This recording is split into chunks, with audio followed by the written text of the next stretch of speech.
तो we have multiple things. तो AB Overseas में mainly we are more in career counselling. We can help to the student कि at least उसको एक बड़ा क्लियर आइडिया हो कि व्हाट ही वांट टू। कुछ स्टूडेंट्स हैं जिनको ये बड़े डाउट्स होते हैं कि स्टडी अब्रॉड की प्लानिंग क्या उनको 6th और 7th स्टैंडर्ड से ही कर लेनी चाहिए।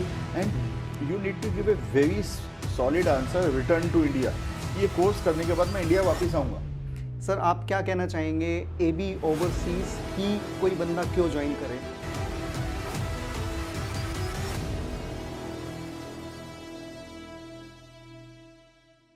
Hello everyone, today we have Mr. Kamal Dudeja with us who is the founder of AB Overseas. So welcome sir. सबसे पहले मैं आपसे जानना चाहूँगा AB Overseas के बारे में, आपने कैसे इसको स्टार्ट किया, क्या आपको आइडिया आया कि आपको AB Overseas शुरू करना चाहिए? पंकज, आपको पता ही है सारी चीज़ कि AB Overseas is my dream project. Why so? Because जब मैं अपने बच्चों के लिए, क्या होता कि एक बार हॉलीडे प्लानिंग कर रहे थे हम लोग घूमने के लिए। जब हॉलीडे प्लानिंग करने लगे, जब ध्यान आया कि हम हॉलीडे प्लानिंग पे इतना टाइम लगा रहे हैं, but why I am not able to, मतलब जब बच्चों की एजुकेशन की प्लानिंग होती है हम उतना टाइम क्यों नहीं लगा पाते? जी जी। हमारे पास बच्चे इतने पढ़ने आते हैं, जब पढ़ने आते हैं तो उनको प्रॉब्लम फेस आई। किसी एक कंसल्टेंट के पास गए, किसी ने ओवरचार्ज किया, किसी ने आधी चीज़ कुछ बताई, किसी ने कुछ बताई। तो स्टूडेंट आगे हमसे पूछता था, सर मेरे पास ना इस कंसल्टेंट के पास गया, वो मुझसे ये डॉक्यूमेंट मांग रहा है, या मेरे को ये कोर्स करना चाहिए या नहीं करना चाहिए। तो जब मेरे को उसमें डिस्टिंग्विश करना था तो बड़ी दिक्कत आने लग गई।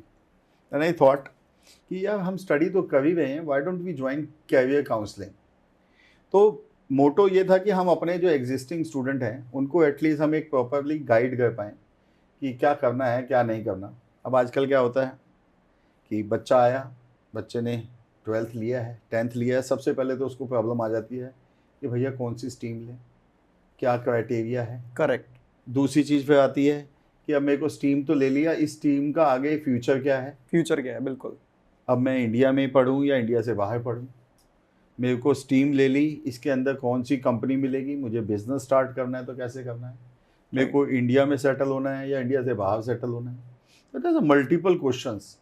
तो then we have started from A B overseas. हमने क्या किया, अब starting with the few students, धीरे धीरे करते करते now we are doing a good handsome business. But अभी भी जो है ना, स्टूडेंट्स के लिए हम लोगों को बहुत लर्न करना पड़ता है। आज तक हम अभी तक इतना एजुकेशन में हमें अंदर घुस तक के जाना पड़ता है कि आज भी नई नई चीज़ें आती हैं। राइट। तो मेनली अभी हम क्या करते हैं कि अगर एबी ओवरसीज़ की बात करूं, एबी ओवरसीज़ में हम लोगों को ऐसे तो ऑलमोस्ट 23 साल 23 ईयर्स हो गए हम लोगों को करते हुए। That's really a long year. आज तक हमने कई 1000-1500 स्टूडेंट ही भेजे हैं, ज़्यादा तो नहीं भेजे। लेकिन क्या है कि स्टूडेंट्स के लिए हम पूरा रिसर्च करते हैं। रिसर्च जैसे क्या होता है कि बच्चा आया तो हम ये चाहते हैं कि हम उसको एक प्रॉपरली गाइड कर पाएँ कि उसके लिए कौन सी कंट्री सूटेबल है, उसका बजट क्या है, उसका लॉन्ग टर्म गोल क्या है। अब हम उस गोल को भी डिवाइड करते हैं, 5 ईयर गोल क्या है, 10 ईयर गोल क्या है, या आगे उसको पढ़ के वापस आना है या वहीं सेटल होना है। तो multiple things we knew it.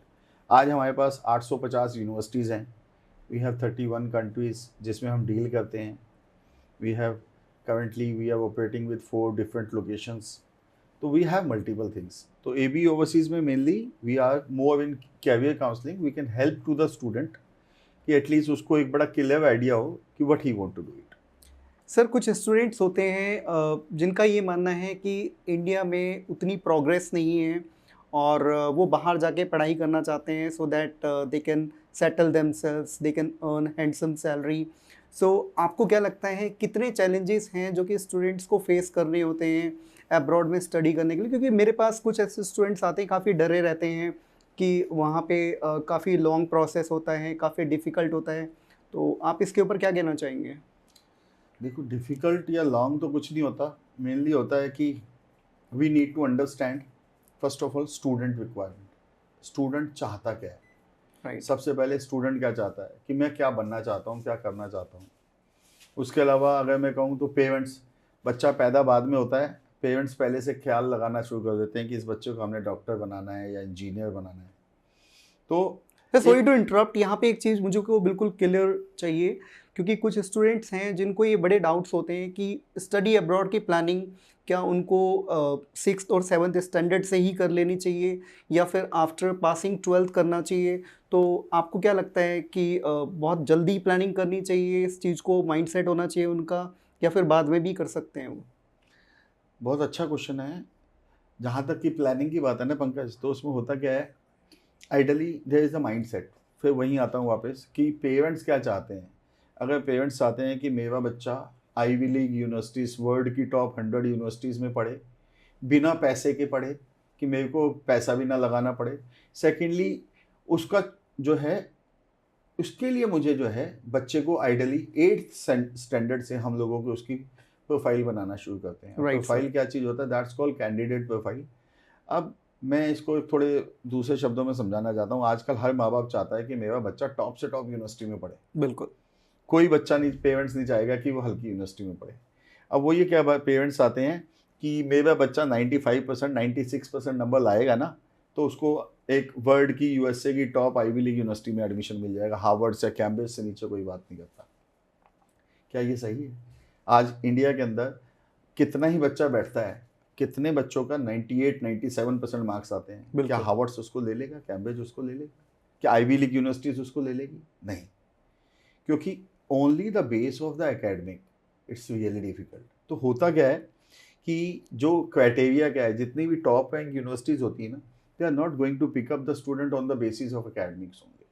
They want to see overall profile, कि मेरा बच्चा ओवरऑल वर्ल्ड के अंदर, मतलब जो है आप वो दूसरी यूनिवर्सिटी में, मतलब मेरे को मेरी कंट्री के लिए क्या करेगा, कि मेरा बच्चा एकेडमिकली अच्छा है, मेरा बच्चा स्पोर्ट्स में भी अच्छा खेला हुआ है, कि स्टेट लेवल खेला है, नेशनल लेवल खेला है, ओवरऑल परफॉर्मेंस देखा जाए। ओवरऑल परफॉर्मेंस एक एकेडमिक हो जाता। फिर अब मेरा बच्चे ने सोसाइटी के लिए क्या किया है।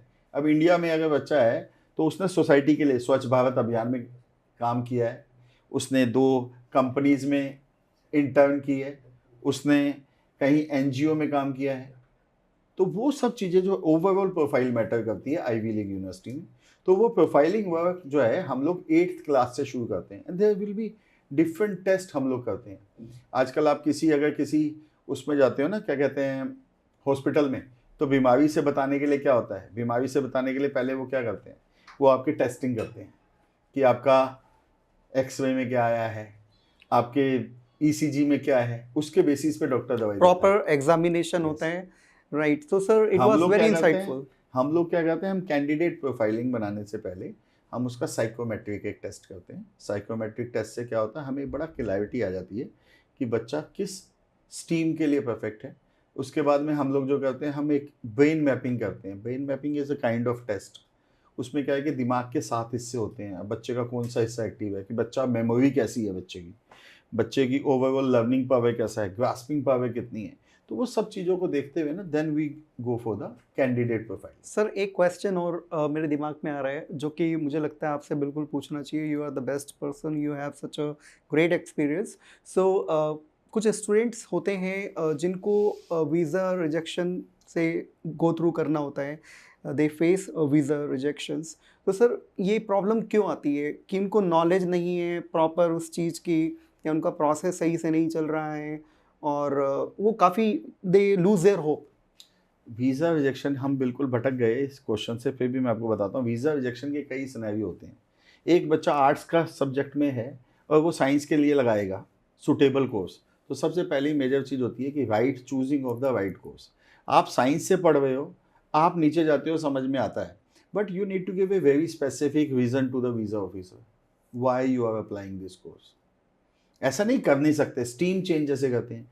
सेकेंडली, लो बजटिंग, पैसा नहीं है, फंडिंग, या फिर मेरा आइल्स का स्कोर कंप्लीट नहीं है, या मेरी बेसिक रिक्वायरमेंट मीट आउट नहीं करी, इंटरव्यू क्लियर नहीं हुआ। तो वीज़ा रिजेक्शन के there are so many reasons, but I feel एक होता है स्टेटमेंट ऑफ पर्पस, जिसको जनरली मैक्सिमम कंट्रीज में जो देखा जाता है कि आपका SOP, statement of purpose, it should be very clear. मेरा फ्यूचर पाथ क्या है, मेरे को ये कोर्स अगर मैंने कर लिया जिसके लिए मैं अप्लाई कर रहा हूँ, मेरी लाइफ में क्या चेंज आ जाएगा, why I am applying this course, and you need to give a very solid answer return to India, कि ये कोर्स करने के बाद मैं इंडिया वापस आऊँगा। तो अगर कोर्स स्पेसिफिक आपका नहीं है और वो कोर्स रेलेवेंट नहीं है आपके पिछले उसके साथ पढ़े हुए के साथ, तो वीज़ा रिजेक्शन आने के चांसेस होते हैं।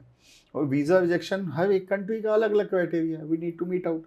यही एक वीज़ा कंसल्टेंट का हम लोगों का प्राइम जॉब होता है राइट सर। कि उसको कोर्स कौन सा लेना है, उसको उसका बजट क्या है, उसको कंट्री कौन सी लेनी है, उसको क्यों आगे जाना चाहिए, किस तरह से वीज़ा फाइल क्या होगा, हम उसकी इंटरव्यू प्रिपरेशन भी तो सर proper मैं करेंगे। बताना चाहूँगा, why I was asking this question, क्योंकि मैंने आपका प्रोफाइल देखा, उसमें आपने मेंशन किया हुआ है you have no any visa rejection case, right? और प्रोबेबली मतलब जितने भी स्टूडेंट्स ने करवाया है सबका हुआ है। नहीं, recently we got a one rejection also. Okay, recently you got. तो Yes. Sir what was the reason for that in short if you want to अब डिस्कस? उसमें हुआ क्या, स्टूडेंट का इंटरव्यू था, इंटरव्यू में स्टूडेंट ने उसको, जब पजल हो गया स्टूडेंट, अब हालांकि he was for the PG course, उससे पूछा गया तो इसने कैम्ब्रिज यूनिवर्सिटी बोल दिया, जबकि कैम्ब्रिज कॉलेज था वो। तो थोड़ा सा, जब when you are not able to give the right answer to the visa officer, he can deny it. Sir मान लीजिए मैं आपके पास आता हूँ और मुझे कन्फ्यूजन है कि कौन सा कोर्स मैं सेलेक्ट करूँ, और इस केस में आप कैसे मेरी हेल्प कर सकते हैं to find the right course for me? Specific में व्हाट वी नीड टू, हम क्या रिसर्च करते हैं, हम थोड़ा इंडस्ट्री को रिसर्च करते हैं। अब आप समझना मेरी बात को, दिल्ली में आप रहते हो, दिल्ली का 2040 का मास्टर प्लान आ चुका है, तो हमें दिल्ली में ये पता लग जाएगा कि आने वाले 2040 में, आने वाले 15 सालों में किस किस सेक्टर में गवर्नमेंट इन्वेस्ट करने वाली है, किस सेक्टर के अंदर कितनी जॉब्स आएंगी। ऐसे ये मास्टर प्लान हर कंट्रीज़ का होता है, हम उसको थोड़ा स्पेसिफिकली, फिर अब आप आए, आपके पास मान लो एक साइंस टीम है या कॉमर्स टीम है, तो वी विल सी कि आपको कौन सा कोर्स ले रहे हो, उस कोर्स की आने वाले 5 साल 10 साल बाद जॉब्स अपॉर्चुनिटी कितनी होंगी, राइट। उसको स्टडी करते हुए वी कैन गाइड यू। आपका इंटरेस्ट देखते हैं, आपका एजुकेशन क्वालिफिकेशन देखते हैं, आपका बजट देखते हैं, वो सारी चीज़ों को देखते हुए विल, हमारे पास सॉफ्टवेयर्स होते हैं, तो वी विल रिसर्च, तो हम प्लान ए बनाते हैं, बी बनाते हैं, सी बनाते हैं, on the basis of your choice, on the basis of your budget, your long term goal. आप पढ़ना चाहते हो, पढ़ के वापस आना चाहते हो, या पढ़ के वहाँ सेटल होना चाहते हो, आप जॉब करना चाहते हो, आप बिजनेस करना चाहते हो, तो हर एक का अलग अलग क्राइटेरिया है। तो मैं ये नहीं कहूँगा एक दवाई सब पे लग जाती है, बट येस, हमें क्या करना है कि we need to understand the need, फिर हम उसमें अपना इनपुट जरूर देते हैं कि whether you are on the right path और you should have something backup options. जी तो जी। हम कोर्स में जनरली 2 से 3 कोर्सेज देते हैं, हम उसका स्पेसिफिकली बताते हैं कि 2 साल 5 साल बाद उसकी क्या अपॉर्चुनिटी रहने वाली है, इस कोर्स को किस किस कंट्री में आपके लिए वैलिड रहेगा, ये कोर्स आप करने के बाद अगर वहीं स्टे करते हो तो क्या होगा, या you switch to the country, आप ऑस्ट्रेलिया से बढ़ के यूके जावे, यूके से बढ़ के आप यूएस से जावे, तो उस कोर्स की क्या वैल्यू है। तो we give a very depth detail. Right. तो सर इससे क्लियर हो जाता है why we should join you, why we should join AB overseas. It was very insightful to know a lot about this study abroad process. फिर भी just I want to know sir, आप क्या कहना चाहेंगे, AB overseas ही कोई बंदा क्यों join करे? यस, रियली बहुत अच्छा पंकज, कि AB ओवरसीज़ ही क्यों करें। AB ओवरसीज़ में मेनली क्या है कि मैं कंपेयर करता हूँ कि बहुत सारे कंसल्टेंट हैं, जनरली जितने भी कंसल्टेंट आपको मिलेंगे ना, वो चीज़ बेचना चाहेंगे जो उनकी बकेट लिस्ट में है। Generally we do work for the money, everybody, जी जी। तो एक्सपेंस तो सब होते ही हैं, we need to earn from the business only. तो अदर कंसल्टेंट क्या करते हैं कि मान लो उनके पास 800-900 यूनिवर्सिटीज़ है ना, वो सिर्फ वही प्रोडक्ट देंगे, और उसमें भी वो चीज़ बेचेंगे जिसमें मार्जिन ज़्यादा है, कि अगर मेरे को इस यूनिवर्सिटी से कमीशन ज़्यादा है ना, तो वो अपना मार्जिन ज़्यादा रखते हैं। तो what we do first of all कि we suggest all the universities, secondly we work on budget only. The main speciality which we have, हमने कई जगह सक्सेस भी किया है कि स्टूडेंट को 20% कमीशन मिल रही है, and we fight for the scholarships. We understand कि इसको और कौन कौन सी स्कॉलरशिप्स मिल सकती हैं, या ये स्कॉलरशिप को हम 20 से 25 या 30 पे कैसे ले जा सकते हैं। उसके लिए मेजरली हमें क्या करना होता है, yes definitely we do have certain technique.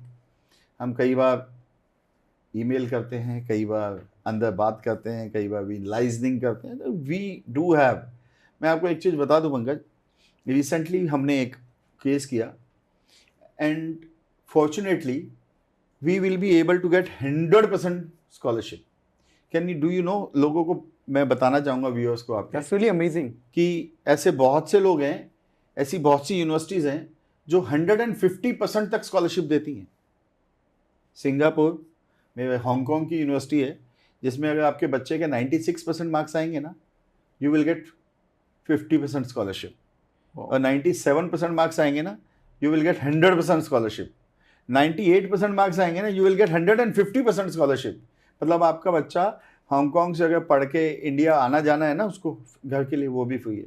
तो सेकंड यूएसपी में भी जो है वो स्कॉलरशिप के लिए। थर्ड जो है, हम ना प्लान ए बी सी जो बनाते हैं ना उसको हम बैकअप प्लान भी लेके चलते हैं, हमारे पास बैकअप का भी बैकअप होता है। थर्ड, हम उसके लिए अब यूएस में 4000 यूनिवर्सिटीज़ हैं, इंडिया के अंदर शायद ही कोई एजेंट होगा जिसके पास 250 से ज़्यादा यूनिवर्सिटीज़ का डायरेक्टली एमओयू होगा जिससे वो असाइन होगा, बट अबाउट 3750 यूनिवर्सिटीज़। तो हम इस तरह से वर्किंग करते हैं कि बच्चे का पैसा भी कम लगे, बच्चे को स्कॉलरशिप भी मिले, and rank wise universities we do have world's top 100 universities, we make the student brand across 31 nations. Yes 31 That's countries, great. और ब्रांड बनाते हैं। मेनली हम बच्चे को ना एक उसके रिज्यूम पे एक ऐसी टॉप यूनिवर्सिटी का ठप्पा लगाते हैं कि अगर वर्ल्ड की फॉर्च्यून 500 कंपनीज है ना, वो ऑटोमेटिकली उसको उठा लेंगी। जैसे दूध के ऊपर क्रीम होती है ना, मलाई होती है, तो सबसे पहले वो मलाई उतारी जाती है, दूध को बाद में यूज़ किया जाता है। Right. सेम वे जितनी भी फॉर्च्यून 500 कंपनीज है ना, they take the admission only on the cream students. Agree. तो we do different kind of, तो बाकी आप आओगे तो we will do it. It's been such an incredible talk. Thank you so much, sir, for discussing this. And I think our viewers have got to know a lot from Mr. Kamal Dudeja. Thank you so much, sir, for discussing such things with us. And I'm sure people will definitely join AB Overseas. Thank you. Thank you, sir.